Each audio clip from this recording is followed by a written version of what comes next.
Aí, pessoal, basicamente o que a gente vai ter aqui agora, a gente tem duas salas rolando. Uma vai ser o pessoal que vai assistir via YouTube, live stream, e aqui uma sala, né, do Google Meet fechada, que primeiro o Gary vai se apresentar, vai fazer uma apresentação aberta, nós vamos ficar os primeiros 45 minutos de apresentação dele, e depois a gente encerra o stream, e aí tem um bate-papo, né, entre a gente aqui, né, pro um momento mais íntimo de conversa com o Gary. A apresentação vai ser em inglês, especialmente esses 40, e aí quando vocês forem perguntar, né, fiquem, aí vocês podem perguntar em inglês, português, que vocês gostarem, e eu traduzo. Vai ser dessa forma, estou muito animado para o papo hoje. Excellent, Gary. Thank you. So the way we will work is we have this Google Meet here and a live stream on YouTube. And so for first 45 minutes, as we talked, I'll do a brief introduction of you and introduce also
Obrigado. Olá a todos, muito bem-vindos à Masterclass de hoje com o nosso palestrante e professor visitante Gary Bolles. Nós somos muito animados por ter vocês junto aqui com a gente hoje. E eu queria basicamente apresentar um pouco, né, sobre o evento que a gente vai ter hoje, que é a Masterclass com Gary, contar um pouco, né, me apresentar e da Sirius, e apresentar também a Sirius, que é a organização que está organizando esse evento hoje. Primeiramente, muito prazer, eu sou Órbi Conecta, eu sou um dos fundadores da Sirius, e estou ligando hoje aqui do Sirius Lab no Vale do Silício, que é nosso instituto de pesquisa sobre o futuro do trabalho. Para quem ainda não conhece a Sirius, nós somos uma escola de tecnologia para o futuro hoje, em que a gente ajuda empresas a crescer e acelerar os seus talentos de tecnologia com duas formas. A primeira é reskilling, que é levando talento de alto potencial de zero a emprego em 6 meses, em lugares como Google e Ambev. E a segunda forma é upskilling, que é um método que nós criamos para levar o seu talento de júnior a pleno 2 vezes mais rápido, como uma residência médica para talento em tecnologia. E aí a melhor parte todo mundo ganha. Do lado da empresa, elas só pagam por resultados de contratação e promoção e ganham uma garantia de retenção do colaborador. E do lado dos estudantes, eles recebem bolsa, um trabalho e certificação. E a gente está fazendo isso porque a gente acredita que toda revolução industrial precisa de uma revolução educacional e que ainda não aconteceu. A gente acredita que a Sirius está criando isso hoje. E né, hoje, pela primeira vez, com muito orgulho, a gente anuncia publicamente o Sirius Lab, que é o nosso laboratório do futuro do trabalho aqui no Vale do Silício. A sede da Sirius é em Belo Horizonte, no Brasil. A gente tem alunos pelo Brasil inteiro. E os 4 pilares, né, do Sirius Lab são pesquisa, masterclasses, insights e publicações e o fórum executivo. E hoje é a nossa inauguração, né, tanto do Sirius Lab quanto dessa série de masterclasses. Eu estou muito orgulhoso de a gente poder ter com a gente hoje o Gary Bolles, que é um dos papas do tema do futuro do trabalho. Ele é um grande amigo meu. Eu vou, a partir de agora, a palestra durante hoje será em inglês, então eu vou mudar para falar em inglês em instantes, e todos vocês vão receber o link com as legendas em português depois, para quem quiser acompanhar. E hoje, né, durante o evento, nós vamos conversar e apresentar em inglês. Eu estou aqui, antes de eu passar a palavra para o Gary, eu quero contar um pouquinho para vocês da jornada dele. E Gary, and I've introduced a bit of what we're doing today, about you and Sirius Education. I'll share a little bit about your bio with them and about your book in Portuguese, and then I'll pass the word to you and let you take it from there. Sound good? Wonderful. So, thank you, my friend. Thank you. O Gary como eu falei, né, um dos papas do tema de futuro do trabalho. Ele recentemente escreveu esse livro, que é As Próximas Regras para Trabalho, né, e o Mundo do Trabalho. Eu recomendo altamente que vocês busquem esse livro. E, além de autor, ele também é chair para Futuro do Trabalho na Singularity University, que é aqui na Califórnia, e que é um campus localizado no campo de trabalho da NASA aqui. E ele dá palestras e escreve sobre esse assunto ao redor do mundo. Ele já tem mais de 1 milhão de estudantes nos cursos dele sobre carreira e futuro do trabalho. Ele também é um fundador da Charette, que é uma iniciativa para alto impacto que ajuda organizações, comunidades, educadores e governos com estratégias para as necessidades futuras de trabalhadores e estudantes. E também é cofundador do e-Parachute, que ajuda pessoas com transições de carreira e buscas de trabalho futuro. Com isso, né, nós estamos muito felizes e orgulhosos de ter o Gary aqui com a gente hoje. Gary, thank you so much for being with us today. We're excited to learn from you about future of work, and I'll let you take it from here. Thank you. Thank you, my friend. So I always enjoy our conversations and our collaborations, and I really appreciate this opportunity to be able to talk to the Sirius community. So I welcome from San Francisco here in Silicon Valley. I've had the privilege of being able to talk to people from all around the world, especially many people from Brazil. I've only visited Sao Paulo once, but I'm looking forward to returning before long.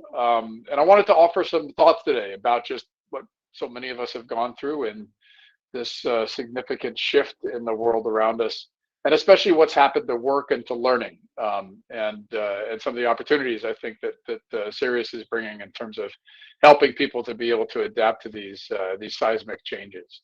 So I'm going to show my screen a little bit, and then would love to just run through what I call sort of fire starter ideas. Like I'm going to show you a variety of different images and talk about some of the trends and changes that we've been through, and then make it a great conversation with Ranobio. So, all right. So, as Ranobio was saying, Singularity University, my company Charette, and e-Parachute, and then in addition, I also have 9 courses on LinkedIn Learning with over 1 million learners, with courses like learning agility and a learning mindset, and many of the ideas that I talk about are ideas that are just embodied in what Sirius is doing. And then many of the ideas, of course, that I'll be talking about are in my book, The Next Rules of Work, which is in the process of being translated into Portuguese. It's going to take a little while, but hopefully that'll also offer another resource for you. So, but the basic premise, I think one of the reasons that I wanted to just sort of give you a little bit of my sense of sort of the changes that are coming through. So I think there's 5 major things that we need to do as we're thinking about the way that the world around us has changed. I'm going to just jump to the ending and tell you what I think the answers are, and then I'm going to describe why I think these things are true. So the first is, I believe that this period, if we get a picture in our minds, it's that it's a reset. It's a big change in how we think about work, and we've never been through something like this in modern history, and that's both a challenge, but it's a great opportunity. Second is that exponential change, and I know this is something that Arnovio talks about quite a bit. It's the new, not just normal, but the new abnormal, and I'll describe why. Because of those changes, we're now creating these rules of work. We're all working in totally different ways. We're learning in different ways. And that's a process of co-creation. Fourth, to be able to do that, I talk a lot about what I call the 3 legs of the stool: mindset, skill set, and tool set. And I'll explain what each of those are. And then finally, because we're entering into this new phase of this great reset, we're emerging. We're emerging back into the world, and we have to choose. We each need to be very intentional about how we do that. So let me just run through each of these. You don't have to agree with anything I'm saying. As a matter of fact, when we have the Q&A and the discussion, I'd love to get challenges or different thoughts about these. But here's my framing. So I wave a magic wand, and we suddenly we go back in 2 years, and here I am. I'm calling this the Great Reset. What does that actually mean? Well, we'll go back 2 years ago to March 2020, exactly 2 years. And we all had a lot of the language, the rhetoric, the story we told ourselves about big changes in the rules of work were, what was it then? Robots and software, right? And then along comes a virus. And it's not just the virus, but it's the ripple effects of the virus. It's the decisions that we made that were having all of these impacts on our industries, our organizations, our work, and our lives. And so I looked back at previous resets, like the Great Recession, and I said, well, I think this is a great reset. And I think that it's going to go through 3 phases. I wrote an article in April of 2020, and I said, so it's very likely we're in this first phase where we're all falling off the cliff, total uncertainty. We have no idea where the bottom is. What's happening with this virus? We don't know.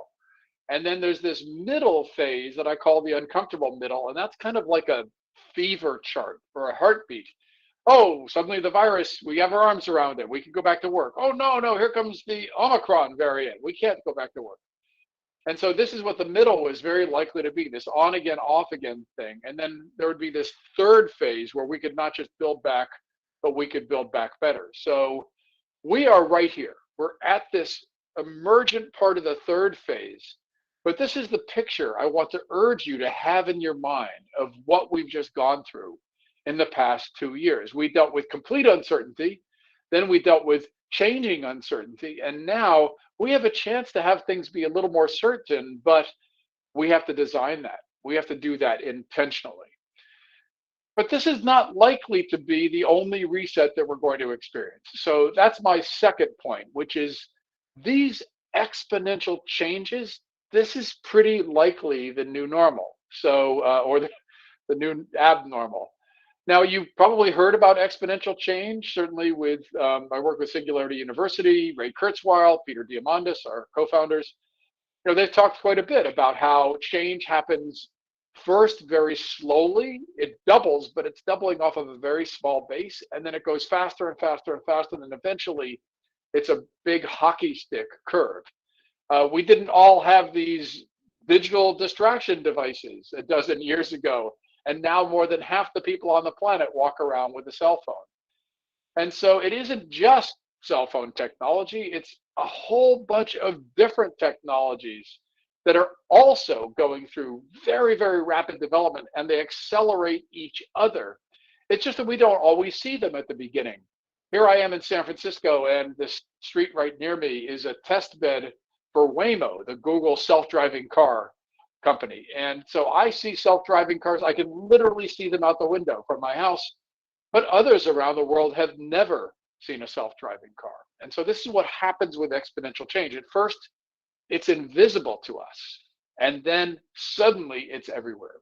And we're going to see this over and over again with these exponential technologies. So as the science fiction author William Gibson is fond of saying, the future is already here. It's just not very evenly distributed. That is, the changes in technology are happening all around us. It's just that we don't always see them. We don't always know what's happening. But you are here at the beginning of this inflection curve. And as my friend Shelley Palmer says, today is the slowest day of the rest of your life. We can only anticipate that that curve is going to change. Now, if I had told you even a month or two ago, sure, you've just been through this pandemic thing, and then there's going to be a war someplace in the world, and that's going to have all these ripple effects, just like the ripples in the pond, that's going to affect economies that aren't even on the same continent. You might have said, well, that's not likely to happen. I can't even imagine that that would happen. And so the whole idea, these are called, by the author Nassim Taleb, these are called black swan events. The whole idea that the exponential change is probably the new abnormal of our lives. We can't anticipate what the next black swan will be. We can only anticipate that there will be one. So that's my second point. Exponential change, new abnormal. Third point is, because of these changes, we are now co-creating rules for work and learning and the organization, and we're doing them together, and we're doing them in real time, and we're doing them around the globe. You've seen the headlines. You've seen talks about the Great Resignation. Here I am talking about the Great Reset. Obviously, you know about remote and distributed work and learning. Onobio was just talking about upskilling and reskilling. You've seen these headlines. All of these changes are happening all at once. And so it can be very, very difficult for us to step back as humans with all this exponential change. Our minds kind of think linearly. We don't think in terms of hockey sticks. We can't really project how all these changes are coming together. So let me give you another picture. I showed you the picture of the three phases of the pandemic, of the Great Reset. Here's another picture, another image to use in your mind as you think about what we're doing as we're changing the world of work together. There were these old rules that we inherited from the industrial era. We still go to offices. We still have desks and cubicles. We still have horrible commutes. These are all things we inherited from a time where we were doing things more like factories. As a matter of fact, you know where the 5-day work week came from? There was a factory in the northeast of the US 100 years ago that had a number of workers who were Christians and a number of workers who were Jewish. And the people who led the organization said, well, we're going to give the Christians Sunday off, we'll give the Jewish people Saturday off, and we'll give everybody both Saturday and Sunday. And that's how the weekend began. That was only 100 years ago. And now that has infected the world, but it's old rules. The whole idea that there was a specific time that you rested and then you worked all the rest of the time. And then along came these new rules, Silicon Valley. People were experimenting with things like remote working and distributed working. And yet they weren't really widely distributed. The future is already here. It's just not evenly distributed. And then along comes a virus. And now we are co-creating the next rules. So once again, you are here. We are at that inflection point. We are at that emergent time where the Great Reset has gone through its final phase, and we don't know that there won't be another variant. But we have to create these next rules together, because we have to figure out what is work in this era. Well, how have some of those rules changed? Well, I'm not going to go through all of these. I'll show you just a couple, but the basic premise is that there were these old rules, and now we're leapfrogging. We're jumping to the next rules. The old world, they were analog first. We were in person together. Now it's digital first. We're doing Zoom calls like this, or Google Meet calls like this. Work in organizations was a hierarchy. It was an org chart. But increasingly, it's more not a workforce or a network. It's what I call a work net. It's a bunch of people all collaborating together to create value for the organization stakeholders.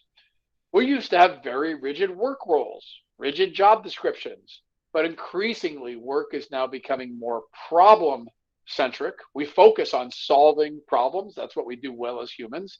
And more project centric. It's not so much traditional jobs as solving a series or a portfolio of projects. The old rules of management, I called management by surveillance. Remember how few companies actually had had remote work policies. They only had to be in person to be trusted. And then along comes a virus and suddenly we have to trust everybody. So management by surveillance gives way towards what I call the manager becoming a team guide. No longer the one with all the answers, but the one with the best questions. No longer the sage on the stage, as my friend Esther Wojcicki calls it, but the guide on the side, the team guide. Our careers, think of the process that we went through with careers. It used to be sort of in 3 phases. I'll talk about those in just a second. But now careers are much more of what I call a portfolio of work. And then finally, a job, all the aspects of a job that used to be where you went. You went to an office or a workplace. And increasingly, more and more work is what you do, not just where you do it. So I'm going to take just these last 2, careers and jobs. Let's talk about what a career was. Well, my father was an author of books. He wrote one called What Color Is Your Parachute? And then he wrote a book called The 3 Boxes of Life. And his idea was there's a big chunk of learning at the beginning of our lives. Then there's a big chunk of work.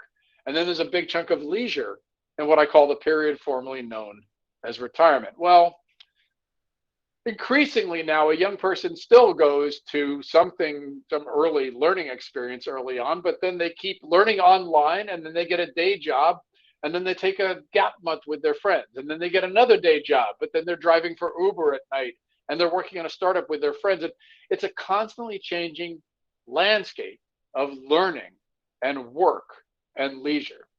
And this is what parents ask me all the time, why won't my kid get a real job? This is what young people are doing to factor for a world of exponential change. They know that that exponential curve is happening. They know that these massive shifts can happen overnight. And so just like an investment counselor would tell you to have a safe investment and then maybe take a little more risk, that's driving for Uber, and then maybe a lot of risk, but in a small part of your portfolio, working on a startup with your friends, it's a hedge strategy. It's a hedge against the world of exponential change. But if you're going to do this for work, you also have to do it for learning. In the past, and one of the reasons that we need something like Sirius Education is in the past, we put all of our investment in that upfront learning, whether it was high school, vocational school, college, and then we were done. But in a world of exponential change, we can't be done. We need a portfolio of learning just like we had a portfolio of work. And so this is increasingly what we need to do to be able to deal with a world of exponential change. Now, if that's what careers are becoming, is this portfolio of work and learning, what's a job? Well, I'll go through this very quickly, but basically think of it as having 6 different aspects: where we do our work, whom we work with, what our work is, the problems that we solve and the skills that we use, when we do our work, when we do our best work, how we do our work, the values, and so on, the process we go through doing our work, and then finally the why, what drives us, what gives us meaning in our work. Well, we know in the age of the Great Reset, the first thing that we did is we did remote and distributed work. The where changed very, very rapidly. But then so did all of the others. Who we worked with became much more of a network of people. Now we can collaborate with anybody around the globe. We could have done that before, but now we know that's the new deliverable. That's the new normal. We know that we have this portfolio of work, as I said. We know that work must become much more flexible. A study was just released in the United States by McKinsey that said of all the things that an employer can do to try to keep somebody in their job is to offer them the opportunity to be flexible. Let them choose their own schedule. Let them choose whom they work with. Let them choose more of the projects that they work on. We know that the how, that what I call the tool set of work, and I'll talk much more about this, is constantly changing. Now it's a set of techniques and technologies that allow us to be far more digital and nimble. And then finally, so much of what we do in work, one of the reasons for those headlines about the great resignation is that many people are looking for more meaning in their work. And so this is how jobs are changing so dramatically in that great reset. We could just sort of live with it. We could just sort of react to it. But instead, what we can do is we can actually be proactive about designing work so that it's more human-centric. And so that the where, the who, the what, the when, the how, and the why of work, each of us has more control over, and we can co-create. So that's really how jobs are changing. How do we prepare for all of this? Like, if this is how much work is changing, and what are the ways, what are the processes we can use to be able to get our arms around this and to be able to deal with this world of exponential change? Well, I would argue there's really three things, three legs of the stool, and I call those mindset, skill set, and tool set.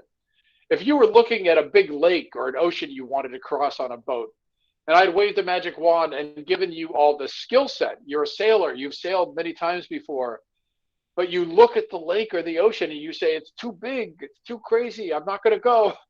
All the skill set, but none of the mindset. I wave a magic wand again, and now you have all the mindset of crossing the lake or the ocean, and none of the skill set, but you think, how hard could that be? You get in the boat, you start to row, and you hit storms, you hit problems, you solve those problems, and you get to the other side, and you say, how hard could that be? So skill set is critical, but mindset eats skill set for lunch. And then finally, if you are in a boat and you don't know where you are, the storm is overhead, I don't care how good your mindset or skill set is, you need a good GPS. You need to be able to have the tool set that allows you to get there. So, waving my magic wand, if I could give everybody on the planet the most effective mindset, skill set, and tool set, what would those be? Mindset, I want you to have four things. I want you to help others, first off, to be effective in their work. I want you to want to be effective in your work. Some people talk about performance. I say, no, we want to be effective. We want to be delivering, creating the value that we believe we're going to do for customers, we're going to do it for our coworkers, we're going to do it for whomever the stakeholders of the organization are. Next, we want to be able to enable growth. We want to grow ourselves. If we don't think of ourselves as lifelong learners, if we don't think of ourselves as continually growing and changing, we're going to find ourselves at a tremendous disadvantage in that world of exponential change. Third is, we've all gotten the memo now. We need to build very inclusive teams. We need psychological diversity and psychological safety to be able to help people to be able to solve problems as a team sport. And that means we must involve people with very diverse ways of thinking and very diverse backgrounds. And then finally, we need to be aligned. If more and more of work is going to be distributed and remote, if more and more work is going to be flexible, and not everybody we work with is going to be in the office or the workplace today, but they might be there tomorrow, we have to stay in alignment with each other. So these are the four aspects of mindset: being effective, enabling growth, ensuring involvement, and encouraging alignment. And if you're going to start in any one place, I'm going to suggest starting with growth. As a matter of fact, Carol Dweck, the author, has a book called Mindset, and she talks about needing a growth mindset to be able to continually solve the problems of today and tomorrow. So if that's mindset, what about skill set? What should we be doing about skill set? Again, I've got a magic wand. How would I help you to have the skills you would most need? Well, Robbie was talking about the whole process of upskilling and reskilling. I'm fine with training. That sort of works fine with me. But no matter what your label is, each of us needs to continually learn new skills. In the past, we've focused on more of what I call no skills, knowledges, bodies of information. But the shelf life of information is decaying. So we still need to learn those.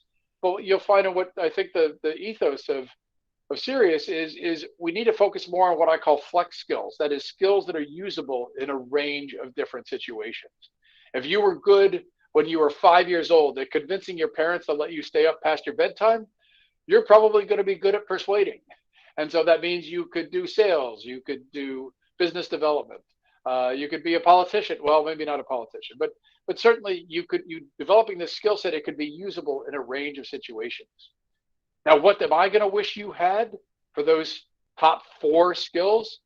I want you to become a problem solver who's adaptive, creative, and with empathy. A problem solver because, as I was saying, that's what we do as humans. That's why people pay us. That's why we pay other people. We want to be adaptive because that world of exponential change is not going to slow down. Remember, slowest day of the rest of your life. We need to be creative because this is what keeps us ahead of robots and software. And finally, we need to have empathy, another uniquely human skill. As a matter of fact, Satya Nadella, the CEO of Microsoft, he says, I would say the source of all innovation is what is the most humane quality each of us has, which is empathy. Empathy is a superpower, whether it's empathizing with the needs of a customer, empathizing with the needs of a coworker, empathizing with the needs of the planet. So if you put all these together, I call this PACE. In English, it's an acronym: problem solvers, adaptive, creative, with empathy. And these are the skills that if I had my magic wand, each one of us would have. And they're all trainable. And then finally, I've talked about mindset, I've talked about skill set. Now I want to talk about tool set. Here in Silicon Valley, we tend to lead with tool set. We think if you have just the right technology, everything will be okay. Well, I think that comes after mindset and skill set, but it's still critical. We still need GPSs to help us through our work. So I break these down into 2 categories. I call them techniques and technologies. Techniques, you can think of the processes we go through to collaborate together to solve really, really challenging problems. And that can be as basic as design thinking, a tool set to help you and others to be able to empathize. Remember the word empathize, and then define problems that a customer or a stakeholder has, ideate new solutions, prototype those solutions, and then test them with real customers or real stakeholders. But then you put that on steroids and you do what I call rapid prototyping from the work of a man by the name of Tom Chi, where you can do all of those things in real time and solve problems that could be extremely complicated. And then finally, what we call moonshot thinking. Don't just solve problems, but 10x the solution. How could it be 10 times better, 10 times faster, 10 times cheaper, 10 times more people could use it?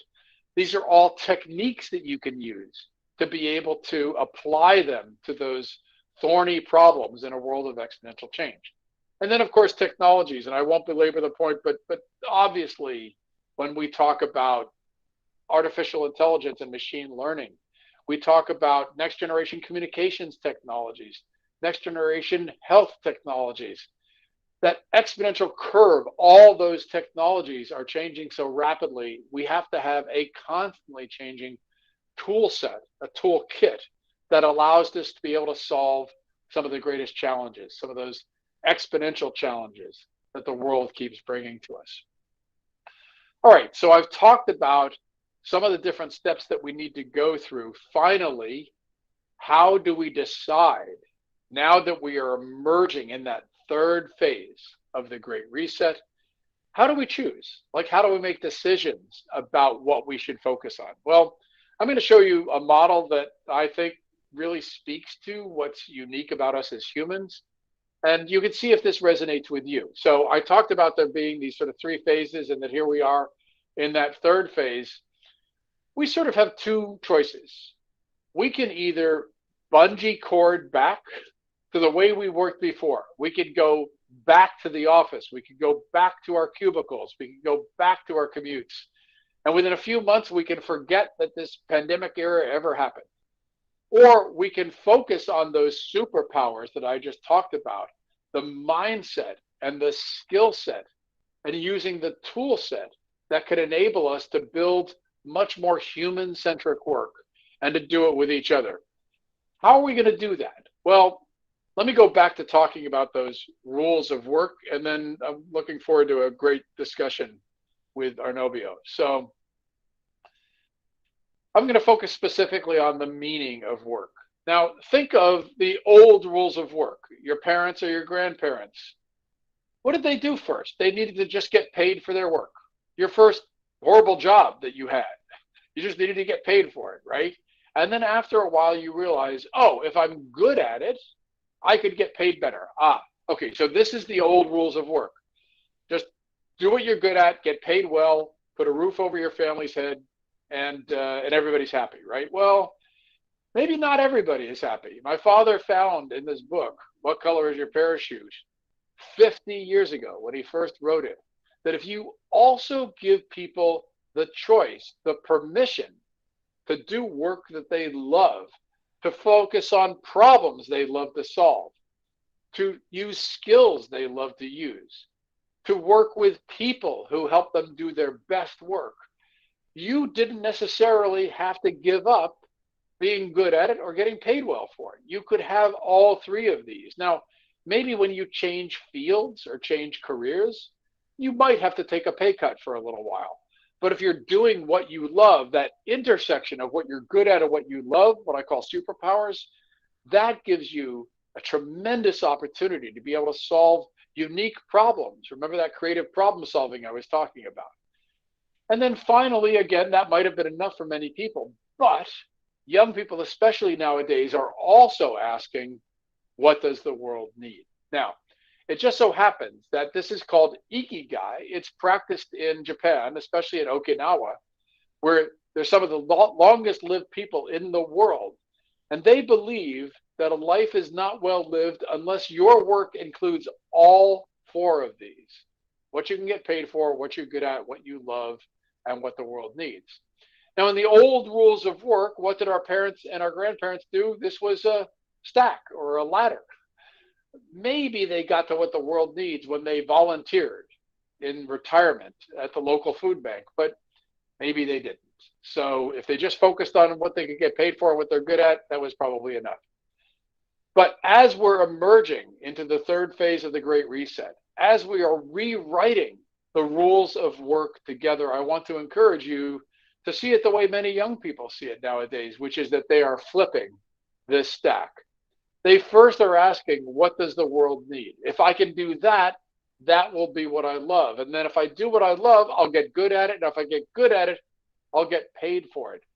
Not just feeling that there's meaning, but having what in Singularity we call massive transformative purpose. What is it that drives you? What makes you feel like you're here on the planet? Now, not everybody has to have that. As a matter of fact, many people aren't looking that much for meaning. Think of it as a spectrum. Think of it as something from, you're not interested in that topic at all, to, oh, maybe I'm somewhat interested, to, oh, no, that's a subject I love. Then it becomes a hobby. Then it becomes your work. Again, you might stop somewhere along this path, but we each have the permission now, especially in the era of the Great Resignation, to be pursuing passions and then ultimately to determining what the purpose of our work might be. That is a North Star or a Southern Cross in Brazil. That is a direction that might guide us in our work so that we are having all four of those elements in our work. All right, so I'm going to wrap up here. So yes, we're emerging from a great reset. Exponential change. Today it's a virus. Tomorrow it's artificial generalized intelligence or unlimited fusion power that's going to change our world. That's why we need to co-create on building these next rules together. That's why we need that next mindset, skill set, and tool set. And that's why we each can be empowered and have the permission to determine how we're going to change. And of course, if any of these ideas were interesting to you, please, you can always find links to all these things on my website on gbolles.com. So I'm going to stop presenting there. I know we were sort of sipping from the fire hose there, Arnovio. You can help us to sort of sift through this and find the points that you think are most relevant. Fantastic, Gary. Thank you so much for this wonderful insight. It's always a joy to learn from you. Now what I want to do, and I'll say this in Portuguese too, nós vamos abrir agora para perguntas, mais ou menos 10 minutos de perguntas e bate-papo. Quem está assistindo a gente pelo YouTube, pode colocar aí nos comentários, e aí a produção vai nos ajudar a trazer aqui para a conversa com o Gary. E aqui, né, todo mundo que está no fórum executivo também fica à vontade para colocar as perguntas no chat. E e em instantes vão ter um momento de ainda mais interação com ele. Gary, I see, for example, that we're joined here today by Daniel Machado, and Daniel is the CEO of an organization called Rebels Education, and he works with, he has a company that helps students, especially high school students, prepare for the college admissions exams. You know, it's he's over 10 million learners, and we work closely with him on some of our work with Sirius too. And when I think about the folks he works with, you know, high school students getting ready, they haven't worked yet or not so much. What would you say to them? That because you know, right now they're getting advice from their parents, and their parents came from a whole different world. What would you tell them about how to prepare for this future of work? It's speaking of youth, Marina has a couple of youth in the session here, so we'll speak to them in their future, right? So the answer is, first off, we all, hopefully many of us know what it was like to be a teenager and how challenging that is, and it's a very challenging time to be a teenager. I mean, even if you were a teenager not too long ago, you know, I didn't grow up in a world that had these digital distraction machines and my friends all collaborating on social media. So I think we all first off have to understand that it is a very, very different time. We have to give them the credit to know that they're growing up in a very, very different time. But if there's only a couple things, a couple superpowers that I would want to help young people to be able to understand. First off, one of the things we need to understand is they don't know the rules, right? So they might be learning the rules of education, and then we're going to throw them into the box of work. Remember the 3 boxes? Without any preparation. We're not going to be helping them. And they probably don't even know the rules of college. So we're helping to prepare them for going into college and taking the exam tests. But do they really understand what they're getting themselves into? No. So we have to help them to prepare. So first off, I would say the reason I showed the PACE skills, problem solvers, adaptive, creative, with empathy. If every high schooler can learn those skills, they will be far more effective. They will be far more prepared for that world of exponential change. So I would say we want to help them with the mindset. They want to think like problem solvers. They want to feel that they can be adaptive. They want to develop their creative skills. They want to have empathy for those around them. But that would be helping them to develop those skills. And then the third thing I would want, again, waving my magic wand, if I can give them a tool set, it is the tools of knowing more about themselves, what I call self-inventory. If they can learn tools, techniques to go throughout their lives where they can always understand what their own skills are, they can always understand what their values are, what makes them tick, what drives them in the world. They can always understand the kinds of people they love to work around, the kinds of problems they love to solve. They will be able to use that tool set over and over and over again in their lives. We've taught people as young as 5th grade to learn those tools. But your parents didn't learn those tools. Your grandparents didn't learn those tools. They had to figure out some of that as they went along. We can power students. We can give them these superpowers for better understandings about themselves so that they can be more effective in their futures. Fantastic. Thank you, Gary. We have a question here for Fernando, which is, what's your take on the scenario for future of work in Brazil specifically? Yeah. So I'll give you a couple of aspects of it. So first off, the Brazilian people have some unique characteristics that to me are just wonderful and fascinating. First off, from a societal standpoint, you see, even though division and polarization is common in countries around the world, and we certainly have that here in the United States. You look at, for instance, when the virus hit, you look at how Brazil ended up, so basically all sort of rowing their oars in the same direction, and especially in Sao Paulo, how rapidly you still have you have a vaccination rate higher in Sao Paulo than we do in the United States, and we do in most cities in the United States. And so there is a marvelous set, and you may disagree with me, but what I've seen is a marvelous aspect of this Brazilian society is that people can pull together very, very rapidly to focus on key challenges. You have challenges from an economic standpoint. I won't show you the slide, but basically you could think of, I'm sure you can picture this in your mind, but the economic opportunity, economic value in Brazil sort of goes from top to bottom. You've got 50% of the Brazilian population is in the coasts and 50% interior. And then you've got sort of these waves of the poorest people are in the north, and then it gets more affluent, and then finally you've got this bubble of Sao Paulo, right? And so the challenge with that dynamic is that it can make it very difficult from an economic standpoint to give people a lot of access to be able to lift all boats. And so I would say focus on a number of things. Try to leapfrog what other countries have done from an education standpoint. And Sirius is a great example. You want to first try to become as flexible in the way you provide high quality learning from birth all the way through till the end of careers, and every step in between, so that everybody has access to high quality learning opportunities.